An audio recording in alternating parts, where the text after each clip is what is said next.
Well, things have gotten a bit crazier since the last time I gave a speech surrounding the topic of COVID 19. At that time, about a month ago, we really didn't know all that much about the virus, and we certainly weren't in the throes of a full on shutdown style pandemic. We find ourselves in very uncertain times. We're uncertain about the future of our economy, we're uncertain about life as we knew it, and the state of the world. Honestly, it's all up in the air at this point. One thing I do know is that the human race is resilient. This is the first major widespread crisis that many of us are living through, and though it is admittedly very scary, it's important that we all rely on each other. We need to rely on each other to socially distance and to do our part. And if we leave our house, we need to take special care. But we must adapt. That's the most important thing. The life that we were all like accustomed to and probably just like really took for granted is not going to be possible for an extended period of time. The goal is to get to a point where we can return to that way of life, but if we want that to be anytime soon, we need everyone to be on the same page. I know we're all tired of hearing it. I'm tired of hearing it, but social distancing is our best friend right now.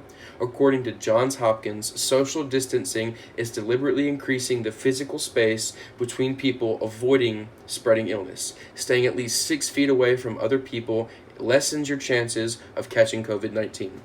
It's extremely important that we all follow the guidelines that have been put forth by local legislators. The virus is extremely contagious, and the best way to not spread it is to not even give yourself the chance to be exposed. It's not super fun. I will admit that.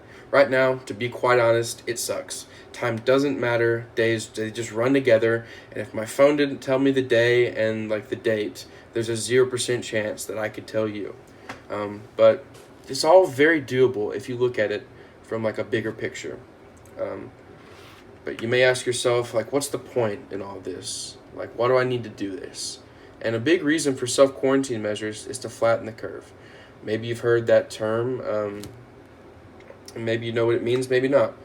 Basically, what it means is that the goal is to keep the number of cases of COVID 19 under the line of sustainability of our healthcare system. In other words, there's a certain number of cases that our hospitals can realistically handle.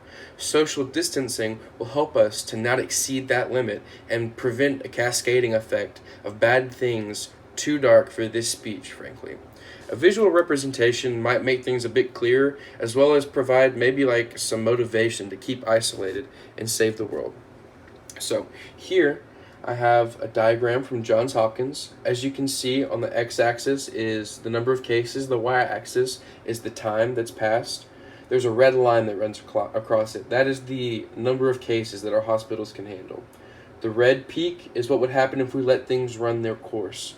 It very quickly exceeds that line and causes a lot of issues. The green is what would happen if we took social isolation measures. It stays below that line, and it gives us like a chance to fight against this thing. But it's kind of like move away from all that dark stuff and shine some light on like a potential good thing. In this like would-be apocalypse.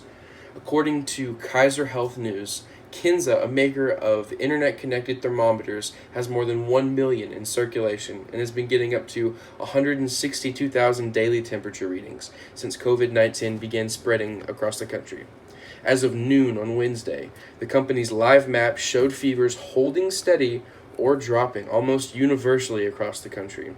Though this is nothing concrete, and it could be nothing, but it could be an early sign that things are beginning to look up. Now, when I found this story, it made my day, because I personally have been very diligent in my efforts to socially isolate, and I want my efforts to count, because like I said, it's not very fun, but maybe they are? I don't know. One thing that is certain is some people don't care, and some people aren't taking this seriously. I found a story from the New York Post that's about one of these people specifically. TikTok personality Lars. He reportedly posted footage of himself in a hospital bed on Sunday, according to the New York Post, and he has the coronavirus.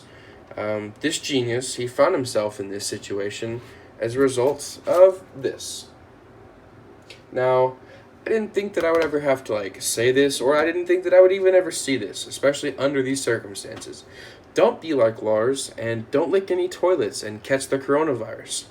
But so far, like most of us, have had a pretty easy life. We've grown up in the technological era that's constantly trying to make life easier, and most of us haven't had to go to war like our grandparents or live through the Great Depression like our great grandparents. But that's not necessarily the case anymore. We're now fighting a war against an invisible enemy, and there's still so much that we need to learn about it. We have a long way to go, but there is good news. We have amazing technology at our disposals and scientists. We also have really good internet and seemingly an endless supply of entertainment between streaming platforms and video games. There's never been a better time to be stuck inside. But we're all going to get cabin fever. The next time you do, just go for a quick walk. And remember that you're not alone. We're all stuck inside, and hey, we're all doing our part to save the world. Wash your hands, stay inside, and stay healthy.